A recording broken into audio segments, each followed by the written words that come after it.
Vamos lá. Oi, queridas, tudo bem? Eu sou a Cami, esse é o canal Elaborando.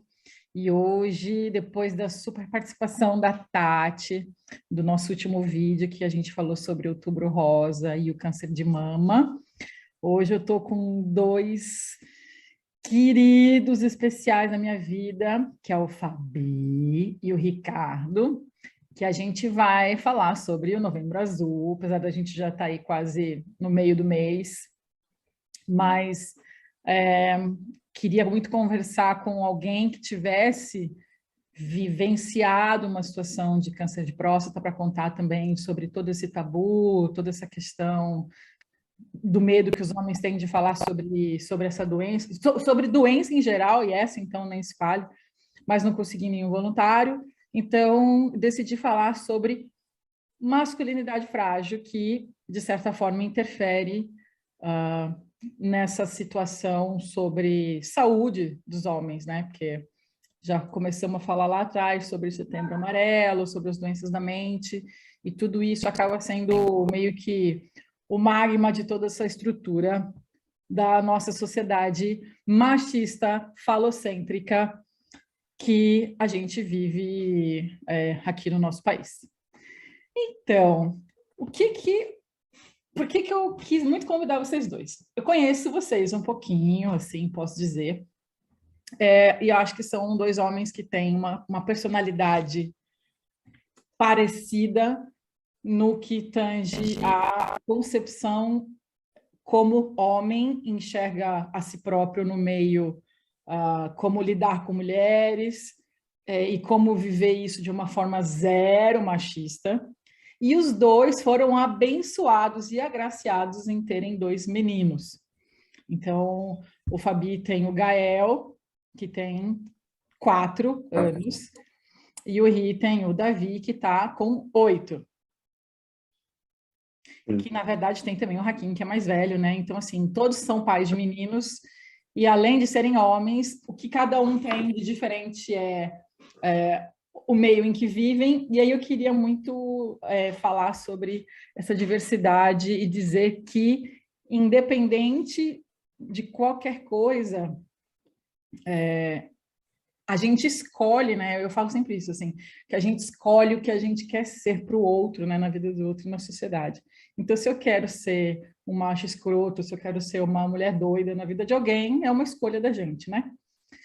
Então, vou deixar vocês primeiro também falarem um pouquinho, se apresentarem, mais do que eu já falei, mas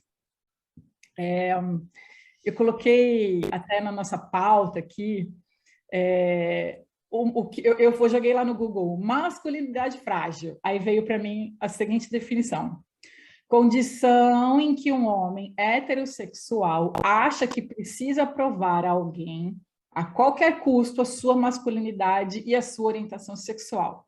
Exemplo, o cara disse que a orientação sexual de um homem é definida pela cor de roupa que ele veste, e, portanto, ele não usa rosa. Vocês usam rosa? Eu gosto. Como eu, meninas Acredito. rosa. Eu acredito. A pergunta é, gente, fala sobre só fala sobre isso, Ri. Qual a sua visão sobre isso?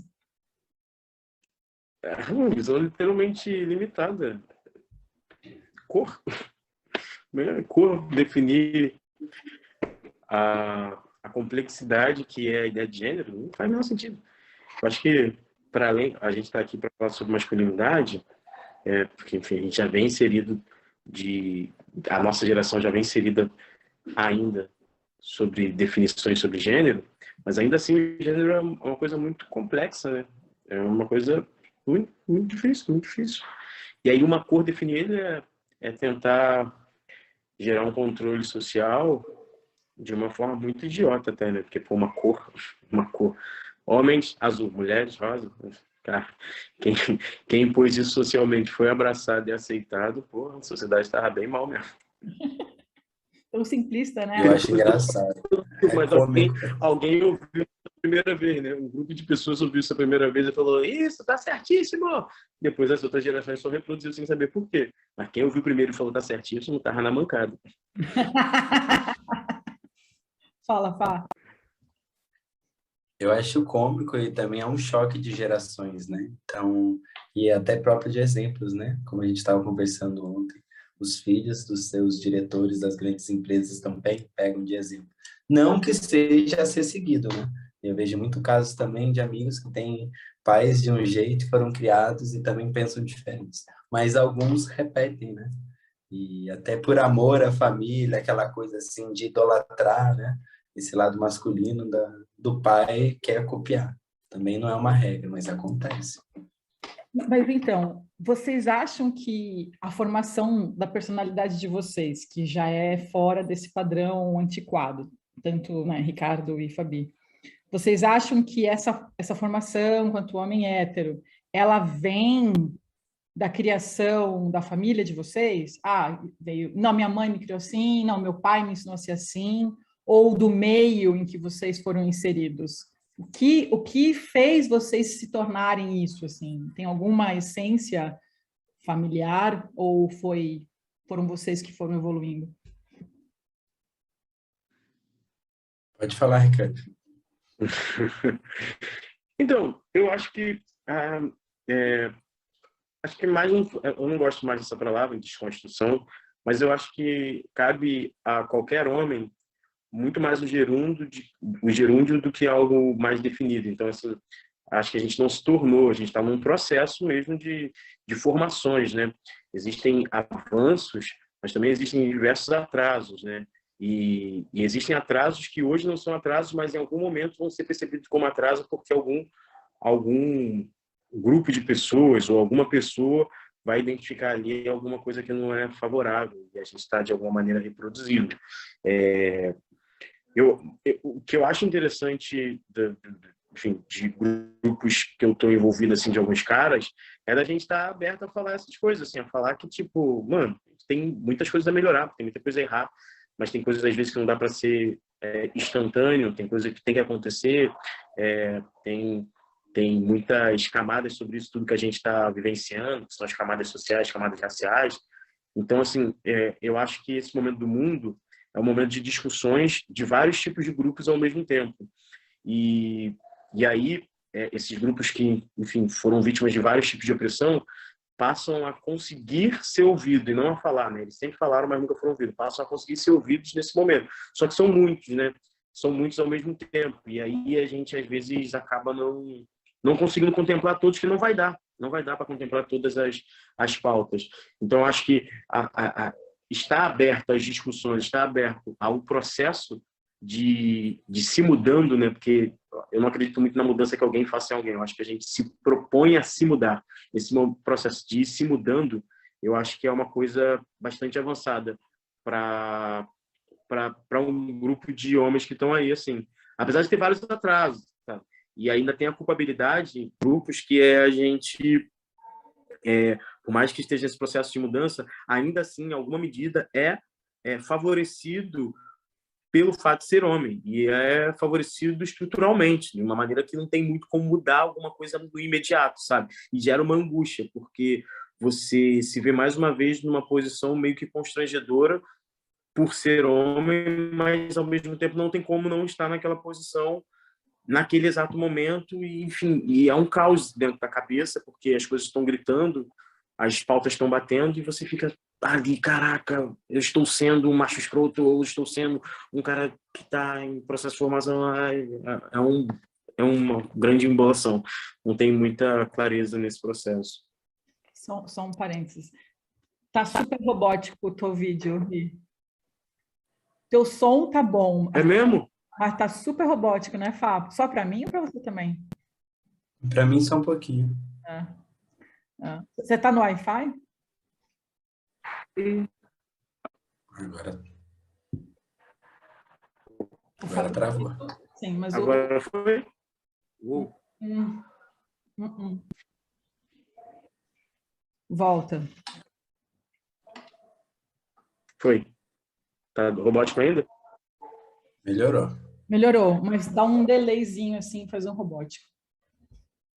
Mas beleza. Vou deixar o Fábio continuar. Eu acredito assim, né? Eu tenho um caminho de estudo espiritual também, no estudo de Vedanta, na yoga, e o que eu acredito, né? O que faz sentido para mim. E meu professor Jonas Mazetti, ele diz, né? Conhecimento é libertador, né? Então, a gente está cheio de ignorância. O ser humano está cheio de ignorância. O homem, então, né? É muito difícil de conseguir enxergar. Então, eu venho aí estudando um pouquinho, tentando entender, né? Para desmistificar muitas coisas, tirar muitos conceitos. E eu fui mais criado com a minha mãe do que com o meu pai. E eu tive muito mais o contato com a minha mãe, essa energia feminina, né? E eu acho que desenvolveu mesmo, né? Apesar de eu tenho minha própria essência, minha própria personalidade. Lógico que os exemplos influenciam, né? Eu sou um pouquinho dos dois. E eu vejo muitas atitudes também da minha mãe, machistas, do meu pai, e dá um choque. E eu também tenho as minhas, que talvez eu tenha criado, né? Em convívio com os amigos, nas escolas que eu estudei, nas faculdades. Enfim, foi muito engraçado, porque ó, esses dias eu tava aqui, o Gael tava sentado com a perna cruzada, assim, tipo, a minha mãe falou assim, ah, você não vai deixar ele com a perna cruzada, não. Você falou, por que, mãe? Sabe? Tipo, Dá tá para bem perguntar. enraizado. Tipo, umas coisas assim. É complicado, né? Você viver em sociedade. E eu tenho um grupo de amigos que também. Você tem grupo de WhatsApp, a galera da faculdade, de trabalho e tudo mais. Tá? E grupos de homens, na maioria, querem, né? Mandar sacanagem, vídeo pornô, querem falar de mulher, homem faz fofoca também. Então, é desgastante.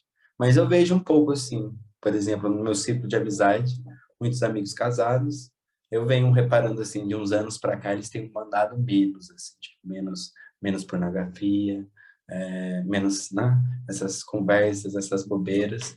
Eu vejo que a galera tá evoluindo, a galera tá casando, se preocupando com algumas coisas. Mas é um papo meio bobo ainda. Isso aí eu vejo em dois grupos de amizades diferentes, assim. Eu sei que você foi mais criado pela sua mãe, sei também que o Ri tem uma relação com a mãe super próxima também. Mas elas têm essa visão. E daí? A gente tem os mesmos direitos, não sei o quê. Elas tinham uma coisa meio engajada, assim, ou não? Pode A falar. minha não, a minha mãe não, assim, a minha mãe não tinha de forma consciente, né? Ela tinha no campo prático ali, né? Você vendo ela protagonizar a família, vendo ela liderar grupos, liderar a casa e tal, enfim, fazendo coisas que socialmente são dito quando as pessoas acabam não tendo às vezes alguns conhecimentos, algumas consciências, elas dentro das favelas elas fazem a prática elas fazem a prática da consciência de alguns grupos, né? Ela é a prática real daquilo. Então a minha mãe praticou muito desse lugar de se apossar, né? Nem de se empoderar, de se apossar de lugares que foram dito que não era para ela estar. E sem saber que ela estava se apossando, ela só estava fazendo, ela só estava vivendo. E eu acho que eu ali, enquanto filho dela, e no processo de observação, de reprodução do comportamento dela, ia percebendo isso e ia trazendo isso para mim.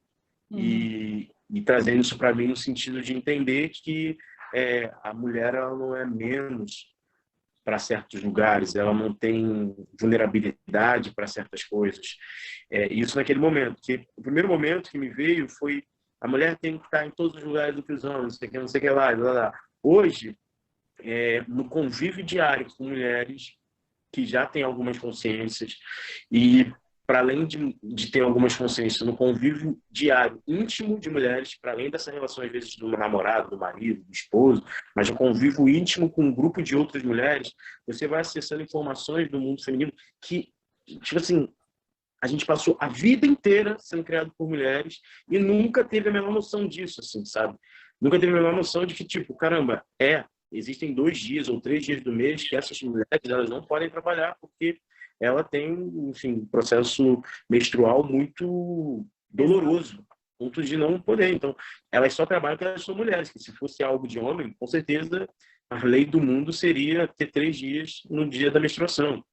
E outras coisas, sabe? Tipo, o custo de vida da mulher é muito alto comparado ao homem, por conta das coisas que a mulher precisa, ainda que não seja nem ligada à vaidade, mas algumas coisas da necessidade. Tipo, a gente está vendo todo esse movimento da pobreza menstrual, né? Coisa absorvente. Então, tipo assim, é uma parada que assim, caraca, nunca mais... Isso, quem se diz até desconstruído, tá ligado? Porque são coisas que, às vezes, são coisas tão naturalizadas para as mulheres e tão ocultas para o homem, mas não porque as mulheres não mostraram. É porque a gente nunca quis enxergar. Sempre esteve ali. E tu vai enxergando e falando, caraca, assistam se vocês. Porra, é doloroso se vocês. A gente tá achando que tá difícil, tá? É doloroso. É doloroso quebrar o machismo, deixar de ser machista. Porra, ser mulher é muito mais. É porque, na verdade, eu acho que quando você convive com a mãe ou com a irmã, é um ponto de visão de um lado. Quando você se relaciona afetivamente com alguém, você passa a enxergar inserido nisso, porque daí as contas são divididas, aí você dorme junto, acorda junto e tal. Sei lá, eu tenho certeza que os meus irmãos, que são mais novos do que eu, não tinham noção também de pobreza menstrual, mas quando se casaram ou quando foram namorar mais firmemente com alguém e tal, começaram a perceber que essa rotina, então, porque quando tá lá, nem presta atenção. É tipo quando sai da casa da mãe e fala, nossa, se eu descongelar a carne, eu não como. Eu preciso realmente preparar alguma coisa para comer já no dia anterior, né? Aquela coisa da vida que você não tem noção, né?